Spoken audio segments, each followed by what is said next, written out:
Hello everybody, welcome back to the Game & Muscle YouTube channel and welcome to RaceRoom Racing Experience, where we're going to be doing a online ranked race. What I really want to do is videos where we're focusing a bit on racecraft in online multiplayer on ranked systems, be it RaceRoom, iRacing, GT Sport, and talk about the racing as we go and hopefully learn from it and get better, and hopefully you learn from it as well. But here we go, race start, let's not miss it. Now, pro tip in RaceRoom, you can't jump the start in RaceRoom, so you might as well just go in first gear, give the throttle some welly, and just let the lights go to green. So up we go straight ahead, and there we go, the traditional T1 rampage. The T1 rampage. So there's something to learn from straight away. Always advisable to have a rear view mirror. And at T1, oh my god, some terrible driving here. At T1, always look forwards, make sure you don't hit people, but always be aware of the T1 craziness, the inevitable person that missed their brake point, and then try and either move left or right to get out of the way of it. Now, it looks like most of the grid have actually killed themselves, which has put us straight up into second place, which is nice, because we really do with the points. Whoa, you gotta watch out. Quite slidey. But absolute carnage at the start there. We seem to have a nice little gap, but El Canal has quite some pace, so we're going to have to focus and actually get up with this guy, get some pressure on him. Now, I have been driving the Porsche a lot in RaceRoom. I find I think it is the easiest car to drive in RaceRoom. So if you were looking to just buy one GT3 car and you wanted something that's competitive and easy to get to grips with, the Porsche GT3 car is a good choice. It just turns in really nicely, turns in on the brakes, has a really nice lift-off oversteer. Super responsive. What I will do, I think in the next race that we record like this, what I'll do is we'll pick a different car and then we can compare and contrast the handling. So in this situation here, we literally there's a huge gap behind us, which is strange because those guys were not qualifying too far behind. But we've got this one car up front here that seems to have quite a good pace, so we're going to focus on catching this guy. And this is what I really like with multiplayer. So if I was doing this in single player and it was AI, I kind of just zone out. But I find when you're in multiplayer, when you've got a guy that's slightly faster than you, it kind of coaxes a bit more speed out of you, and you have the advantage, in fact, of the fact that they are in front of you, and you can see where they're braking, you can see their racing lines, you can learn from what they're doing, which you can then, which I find for me really helps me get faster at driving or learn tracks a lot quicker. So try and modulate the throttle a bit here and get on the power. Now, Hungaroring as a track, it's a really nice technical circuit. You've got a lot of these windy corners that you really have to nail, and a lot of the downhill corners really emphasise being very careful on the brakes. As you see, he's just gone in way too deep there, and he's just lost 3/10 from that. In terms of the trickiest corners on this track, I'd say this left-hander here is the one that's pretty killer. It wouldn't necessarily be the trickiest corner, but if you're really maxing out the trail braking and you've got the turning angle on the steering, that corner can cause your car to get in a state of just sort of sloppy slide that you can't pull out of. An auto bin slide. Okay. Try and get as much cutting as possible without actually cutting the track. The track cut rules in RaceRoom are 2 wheels on the race circuit, and the race circuit includes the curbing. So it's not the sort of pure white line rule. So what you'll find is there's some tracks in RaceRoom where you can really gain a lot of time by utilising the curbing fully. Just modulating the brake to keep the tight line through there. Try and stay right on this guy's tail and hopefully pass him. I don't really want to. It's early days at the moment. We're 5 minutes into the race. We just want to stay right on him, and I'll pass him if we get a clean opportunity. There's no point trying to force anything stupid at this point.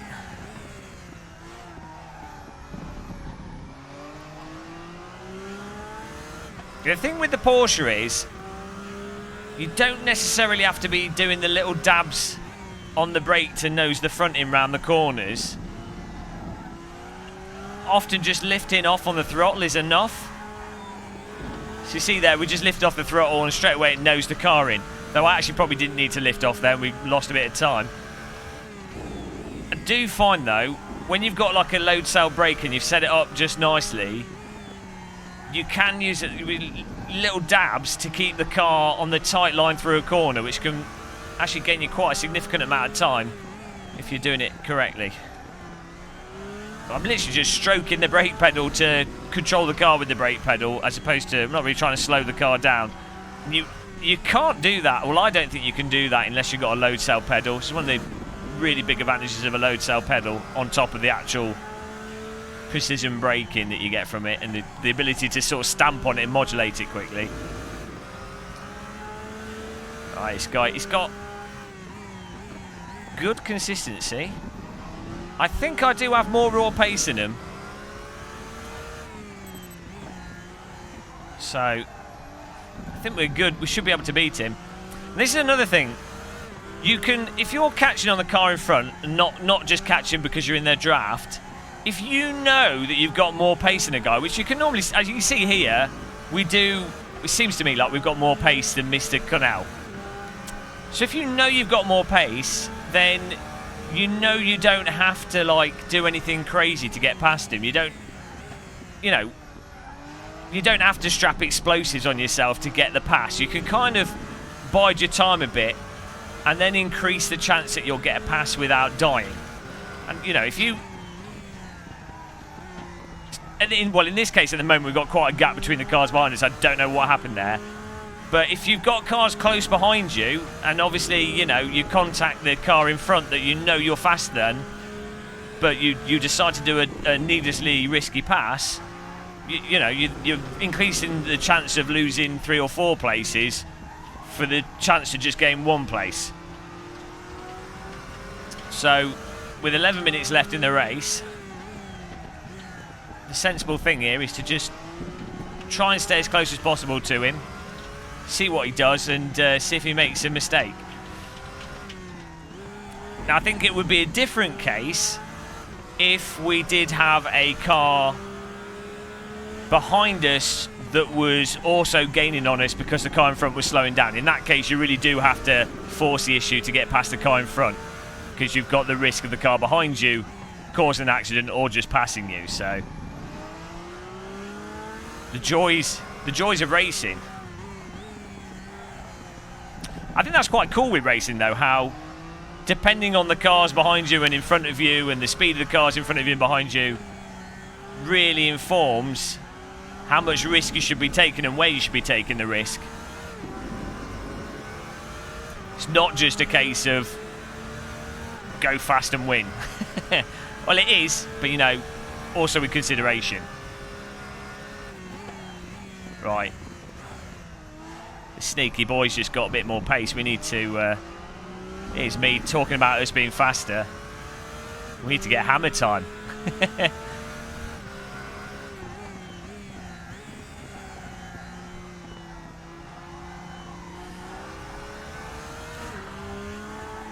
chuck it over the curbs. There we go. That's a lot better. Get that gap closed back down. I really want to be about 2 meters from him. A meter or so.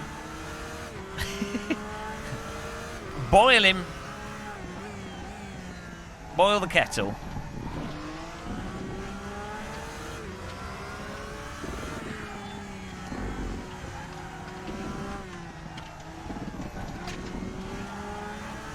Bit too much curb there.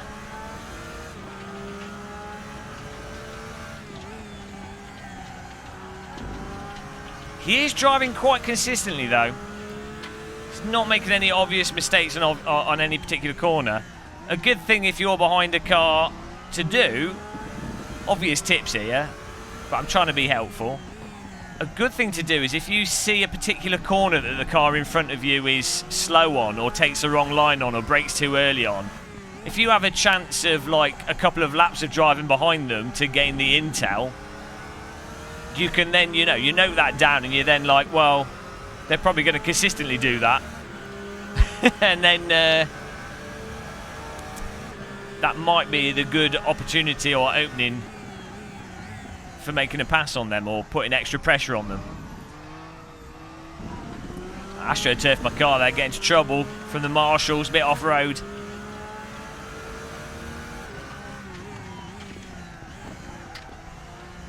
Try and keep the nose in through there, come on. Tighten the line through there, the earlier we can get on the throttle.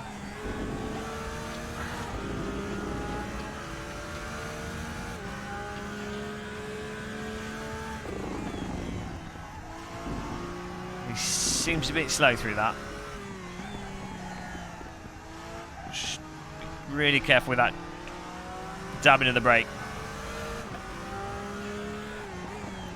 I'm going to really mount the pressure on him now.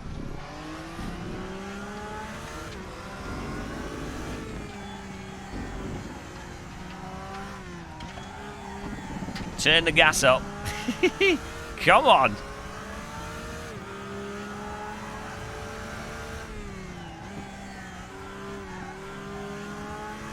Really like how responsive this Porsche is to the pedal inputs.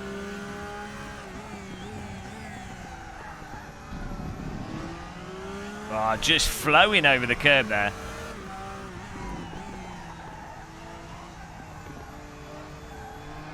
Go on, get on the throttle.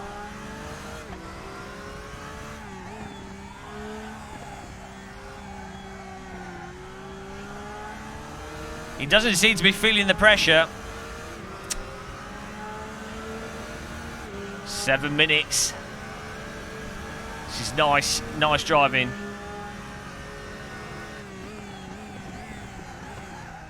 But he has been messing up T1.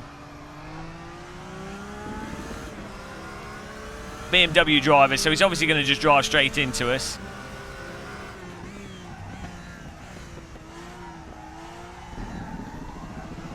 We'll be careful we don't hook the wheel on the grass there.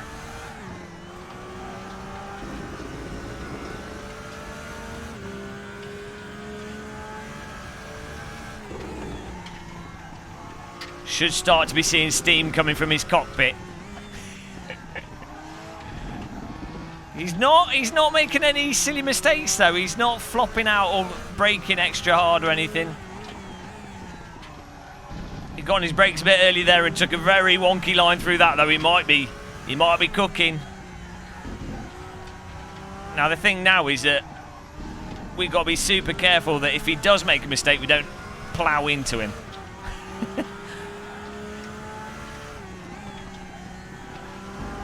From his driving, it definitely seems like T1 is going to be the safest corner to try and make the pass on. Oh, he's made a huge error there. That's the corner that's a good corner, obviously, to pass on this track anyway. High-speed bit of track into a very tight braking point.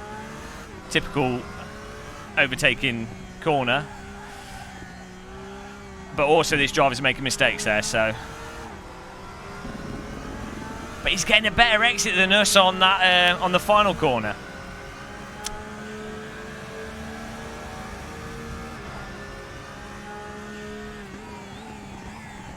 Go a bit wide, cut across, get on the throttle earlier.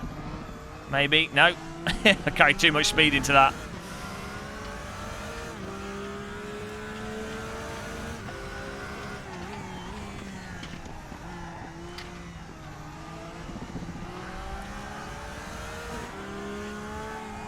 Five minutes left in the race here.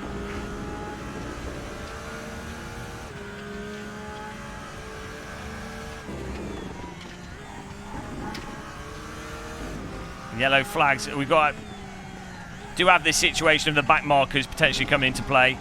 And there's one sideways. Fortunately, not getting in the way there.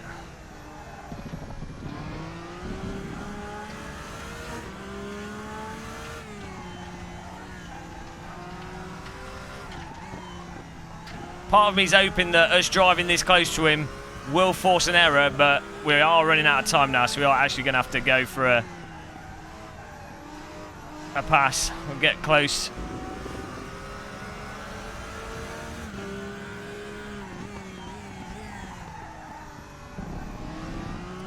Such a slide into that. Right, let's really try and nail the last corner.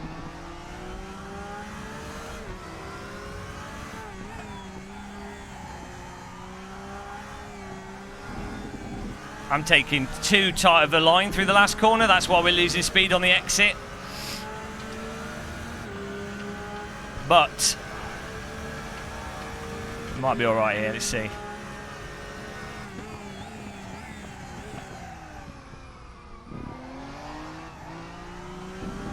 Oh.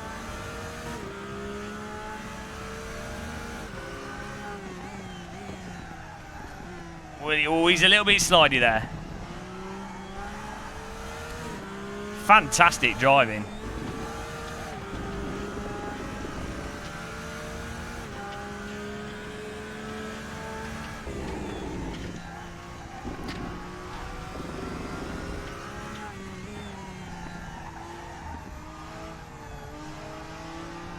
Really driving like this in a race, trying to get that little bit extra to catch up with the car in front really helps you focus, I find. End up getting a little bit more time than you wouldn't otherwise.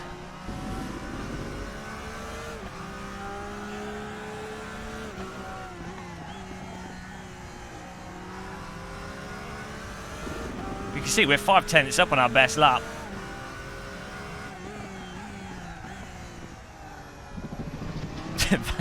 Okay, we didn't get penalised for that, but I would not describe that as a legal corner. Oh dear, it's way too tight. Right, wider.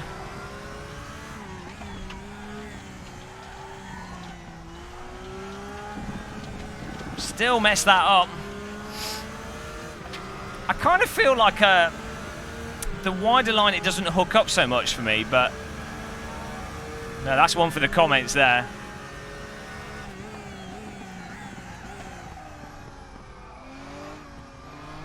Right. This is going to be close.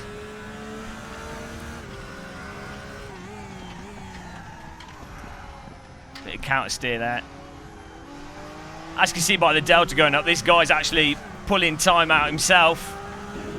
He's picking pace up. Sneaky bugger.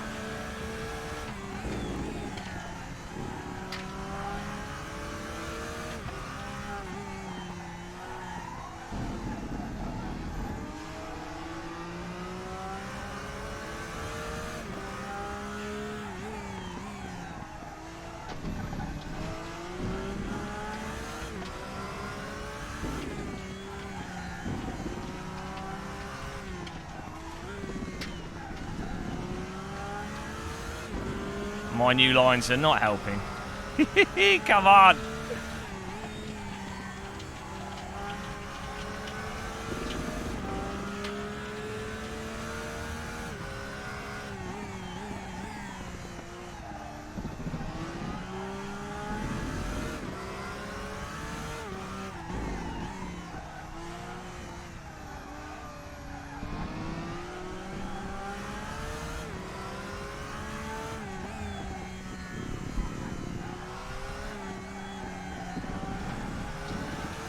We need one more lap here.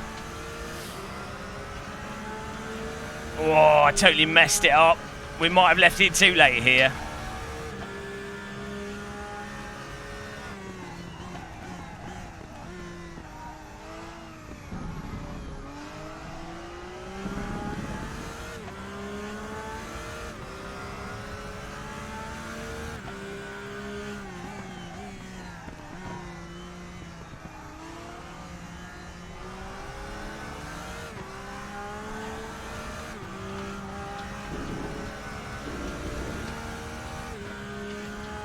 Going a bit wide. I'm like going crazy mode now.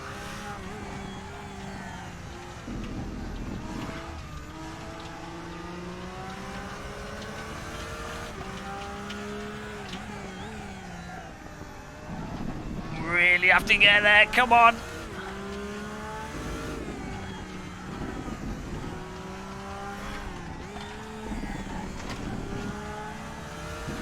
Throw the flannel at him.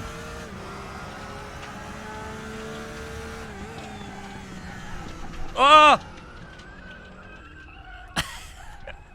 Absolute disaster. That is the risk of pushing too much in RaceRoom. The auto bin slide.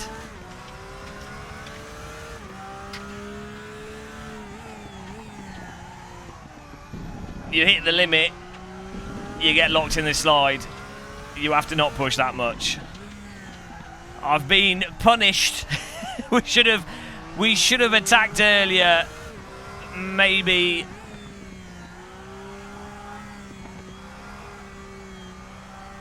with about, I don't know, we started attacking with about 7 minutes to go. Should have started pushing a bit earlier. But he did really good. That guy kept pulling away from us as we got close to him, which was really nice driving.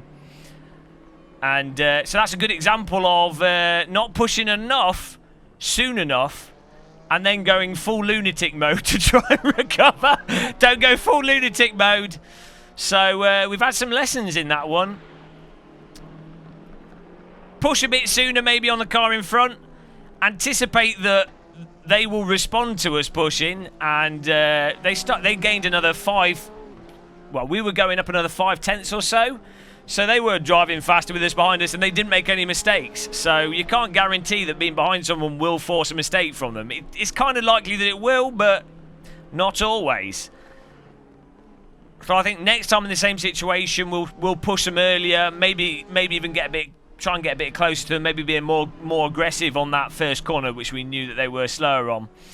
And then also, if we are still behind them, there's no point trying to drive faster than what's possible to get out of the car, which is that's a mistake I've made quite a few times in RaceRoom and in other simulators. Is if you've dropped back a certain amount, or you know, there's only so much time you can get, so there's no point trying to get more time than you can actually get out of the car, either physically get out of the car or within your skill level. So you kind of have to know where your skill level is to not get in the auto bin slide.